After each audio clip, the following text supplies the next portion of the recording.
شادی تو بڑی دھوم دھام سے ہوئی تھی، لیکن نصیبوں نے برباد کر دیا تھا۔ میں کی شادی اپنے کزن طاہر سے ہوئی۔ شادی کے کچھ مہینے تو سکون سے گزرے تھے۔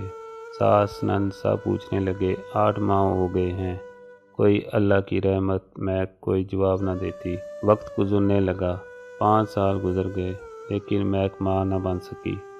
پھپھو ساس نند یہاں تک کہ طاہر بھی طعنے دینے لگا۔ پھپھو تو بار بار کہتی یہ منحوس ہے، بس اس سے جان چھڑوا لینی ہے۔ بانجھپن کا طعنہ، وہ الفاظ کتنا درد دیتے، یہ صرف ایک عورت ہی سمجھ سکتی ہے۔ میں ہر شام تن سہتے ہوئے سوتی، صبح سخت لہجے اس کے منتظر ہوتے۔ بہت دعا مانگی، اے اللہ مجھے معاف فرما، مجھ پر رحم فرما، میں اب تھک گئی ہوں باتیں سن سن کر، مجھے اپنی رحمت سے نواز دے۔ ساس کبھی کسی حکیم کے پاس تو کبھی کسی ڈاکٹر کے پاس لے جاتی۔ میک کا ہر ٹیسٹ کلیئر ہوتا۔ جب طاہر سے کہتے اپنا ٹیسٹ کروانے کو تو وہ انکار کر دیتا۔ 7 سال گزر گئے، لیکن اولاد نہ ہوئی۔ پھر ایک دن میک کھانا بنا رہی تھی، طاہر گھر آیا، ساتھ ایک لڑکی تھی۔ ماں نے پوچھا طاہر بیٹا یہ کون ہے؟ طاہر مسکرا کر بولا ماں یہ تیری بہو ہے، ہم نے کورٹ میرج کی ہے۔ ماں پہلے کچھ پریشان سی ہوئی، پھر میک کی طرف دیکھ کر بولی اس منحوس کا کیا کرنا ہے؟ طاہر میک کی طرف دیکھ کر 3 بار طلاق کا کہا، پھر دوسری بیوی کا ہاتھ تھام کر کمرے میں چلا گیا۔ ساس نند سب بہت خوش تھے۔ میک کی تو دنیا ختم ہو گئی تھی، لیکن اب کیا کر سکتی تھی؟ وہ زندگی بھر رونے کے سوا انجام جانتی تھی۔ جب عورت کو طلاق ہو جائے تو یہ معاشرہ اس کے ساتھ کیا کرتا ہے؟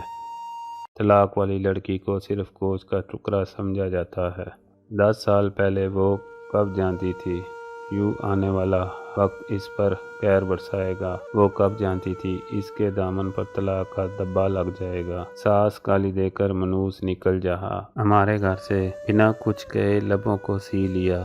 شکوہ کرتی اب کیا شکایت کرتی جب زخم ہی اپنوں نے دیے تھے۔ کمرے میں گئی، موبائل لیا، الماری میں کپڑے پڑے ہوئے تھے، کچھ ضرورت کا سامان تھا۔ طاہر کہتا تھا نئی موٹر بائیک لینی ہے۔ میک نے پیسے جمع کرتے کرتے 5 سال میں 70,000 روپے جمع کر لیے تھے۔ اپنے خرچ میں سے جاتے ہوئے طاہر کی طرف مسکرا کر دیکھنے لگی۔ پاگل ہوں تو کسی کو دکھ نہ دیتے، بددعا نہیں دوں گی، بس میرے نصیبوں کا سفر ہی ایسا ہے۔ خوش رہو تم دونوں، اور ہاں یہ لو 70,000 روپے، کہتے تھے نہ بائیک لینی ہے، میری طرف سے تم کو شادی کا گفٹ ہے۔ طاہر میک کی آنکھوں میں دیکھنے لگا، غم کا ایک بھی آنسو نہ تھا۔ نہ جانے کیسے اتنا صبر کیے ہوئے تھی، یوں لگ رہا تھا جیسے کچھ ہوا ہی نہیں۔ میک نے پھپھو کے سامنے سر جھکایا، پھپھو جان چلو مانا میں منحوس ہی سہی، لیکن آپ میری پھپھو بھی تو ہیں نا، پیار تو دے دیں۔ الوداع کرتے ہوئے پھپھو نے منہ موڑ لیا، مسکرانے لگی، ہائے کیسی اتنی نفرت کر لیتے ہیں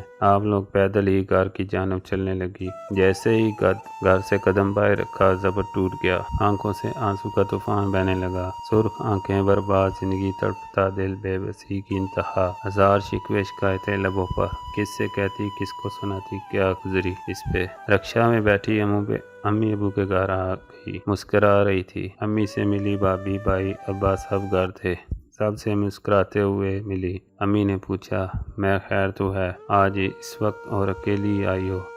طاہر کہاں ہے؟ مسجد سے اذان کی آواز سنائی دینے لگی۔ ظہر کا وقت ہو گیا تھا۔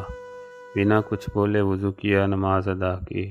نماز کے بعد امی سے کہنے لگی امی بھوک بہت لگی ہے، کھانا ہی دے دیں۔ امی کچھ نہ سمجھ پا رہی تھی۔ میں کو کھانا دیا، کھانا کھا کر کہنے لگی امی سو جاؤں؟ کچھ دیر ماں نے غصے سے پوچھا میرا دل گھبرا رہا ہے، مجھے سچی بات بتا، میں کیا ہوا ہے؟ طاہر نے کچھ کہا ہے کیا؟ مہک چپ نہیں رہی۔ امی کسی نے کچھ نہیں کہا، بس آپ سے ملنے آئی ہوں، کہو تو چلی جاؤں یہاں سے۔ ماں نے سینے سے لگایا، مہک تیری آنکھیں بتا رہی ہیں کچھ تو بات ہے۔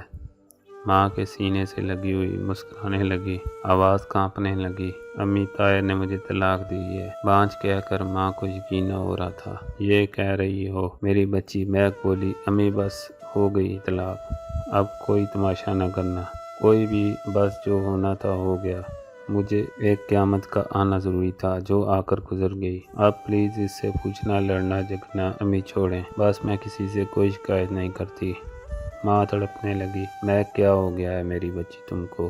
ان لوگوں کو گربان سے پکڑیں گے، حق مہر کی بات کریں گے۔ میں مسکرانے لگی۔ امی میری زندگی کو روگ لگ گئے، آپ حق مہر کی بات کر رہی ہیں، کیا ہوگا اس سے؟ کوئی فرق پڑے گا؟